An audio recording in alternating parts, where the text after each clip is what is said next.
ધોરણ 11 કોમર્સ વિષય છે તમારો BA।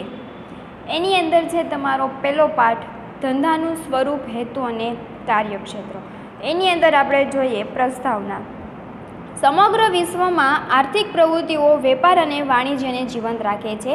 તમારા શહેર અથવા ગામમાં કુંભાર, લુહાર, વણકર, મોચી આર્થિક પ્રવૃત્તિ દ્વારા આર્થિક લાભ કે નાણાકીય વળતર મેળવતા। આર્થિક પ્રવૃત્તિઓ એટલે કે તમે જે જાતે કરો છો, બરોબર છે। તો કે શહેરમાં નાના મોટા કારખાનાઓમાં હજારો કામદાર કામ કરી શું મેળવે છે? રોજગાર।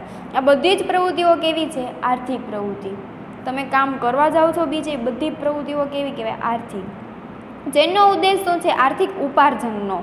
ધંધો એ નફાના ઉદ્દેશથી કરવામાં આવતી આર્થિક પ્રવૃત્તિ છે। ધંધો છે એ તમે શેના માટે કરો છો? તો કે તમારે નફો મેળવવો છે એટલા માટે। તો ધંધો એ નફાના ઉદ્દેશથી કરવામાં આવતું શું છે? આર્થિક પ્રવૃત્તિ। ધંધા ઉપરાંત વ્યવસાય અને રોજગાર પણ આર્થિક પ્રવૃત્તિના પ્રકાર છે। માનવીની જરૂરિયાતોમાં સતત વધારો થતો જાય છે। આ જરૂરિયાતો સંતોષવા માટે માનવીએ આર્થિક પ્રવૃત્તિ કરવી પડે છે। ઉદાહરણ તરીકે જોઈએ તો ખેડૂત અનાજનું ઉત્પાદન કરે છે, અસીલ વતી કેસ લડી વકીલ ફી મેળવે છે। અસીલ વતી કે ભાઈ જે માનો કે કોઈ ખૂન ખરાબીના કેવા કેસ થયા હોય તો એના વતી વકીલ શું કરે છે? ફી મેળવે છે। કામદાર કારખાનામાં કામ કરી વેતન મેળવે છે। આ બધી જ પ્રવૃત્તિઓ પાછળનો ઉદ્દેશ શું છે? તો કે નાણાકીય વળતર મેળવો। તમે કોઈ પણ જે વર્ક કરતા હોય એનો તમારો મુખ્ય ઉદ્દેશ શું હોય? તો કે નફો મેળવવાનો, બરોબર। એટલે આ બધી પ્રવૃત્તિઓ કેવી કહેવાય? આર્થિક પ્રવૃત્તિ। પછી સમાજના અમુક વ્યક્તિઓ આર્થિક લાભ અથવા નાણાકીય વળતર મેળવવાના હેતુ વગર પ્રવૃત્તિઓ પણ કરતા હોય। જો સમાજમાં બધા હોય કે જેને નફો નથી કમાવો, એ શું કરે છે? તો કે સમાજના લોકોને હિત મળે, બરોબર છે। એટલે એના માટે પણ એ બધા કરતા હોય, લાભ મળે એના માટે। દાખલા તરીકે સમાજસેવક સમાજ સેવાના ઉદ્દેશથી કામ કરે છે, તો કોઈ ડૉક્ટર સમાજ સેવાના ઉદ્દેશથી પ્રેરાઈને મફત તબીબી સેવા આપે છે, તો તેના માટે આ બધી કેવી કહેવાય? બિન આર્થિક પ્રવૃત્તિ કહેવાય। કોના માટે? તો કે જે પોતે અત્યારે ફી વગરનું બધું કામકાજ કરતા હોય, કોઈને એને ઉદ્દેશ નથી કે નફો મેળવવો, બરોબર છે। તો બિન આર્થિક પ્રવૃત્તિઓમાં આર્થિક લાભ, નાણાકીય વળતર અથવા આર્થિક ઉપાર્જનનો ઉદ્દેશ હોતો નથી। ઉપાર્જન એટલે તમારે તેમાં નફો મેળવવો। પછી હવે એમાં જોઈએ આપણે આર્થિક પ્રવૃત્તિ। આર્થિક લાભ કે નાણાકીય વળતર મેળવવાના હેતુથી કરવામાં આવતી પ્રવૃત્તિ એટલે કેવી થાય? આર્થિક પ્રવૃત્તિ। અંડરલાઈન કરજો કે ભાઈ તમે જે નફાના હેતુ માટે કામ કરો છો એને શું કહેશું? આર્થિક પ્રવૃત્તિ।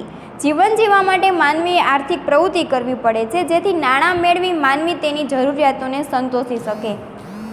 આથી બધી જ આર્થિક પ્રવૃત્તિઓને ફળદાયી પ્રવૃત્તિઓ કહેવામાં આવે છે। એટલે આર્થિક પ્રવૃત્તિ કરનાર બીજાની જરૂરિયાતોને સંતોષીને પોતાના આ માટે આર્થિક લાભ મેળવે છે। દાખલા તરીકે ખેડૂત અનાજનું ઉત્પાદન કરી, વણકર કાપડનું ઉત્પાદન કરી, સુથાર ફર્નિચરનું ઉત્પાદન કરી સમાજના વિભિન્ન વર્ગની જરૂરિયાત સંતોષી તેમાંથી આર્થિક વળતર મેળવે છે। અને આજના આધુનિક વિશ્વમાં આર્થિક પ્રવૃત્તિ કેવી છે?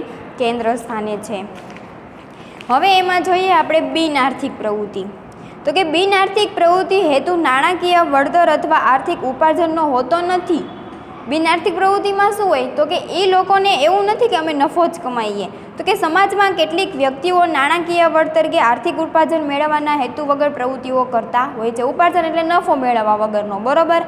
દાખલા તરીકે જે બધા સેવા કરતા હોય એ બધા એના માટે કેવી કહેવાય? બિન આર્થિક પ્રવૃત્તિ, કેમ કે પોતે નફો એના હેતુથી કરતા નથી। સમાજસેવક દ્વારા થતી સમાજ સેવાની પ્રવૃત્તિ, માતા દ્વારા પોતાના બાળકોને ઉછેરવાની પ્રવૃત્તિ, કોમી એકતા માટે પ્રચાર કરતા કાર્યકરની પ્રવૃત્તિ, જે આપણે રાજકારણમાં હોય એ બધા, ભૂકંપ અને સુનામી જેવી કુદરતી હોનારત સમયે અસરગ્રસ્તોને રાહત છાવણીઓમાં સેવા આપતા કાર્યકરોની પ્રવૃત્તિઓ વગેરેને આપણે કેવી કહેશું? બિન આર્થિક પ્રવૃત્તિઓ। આ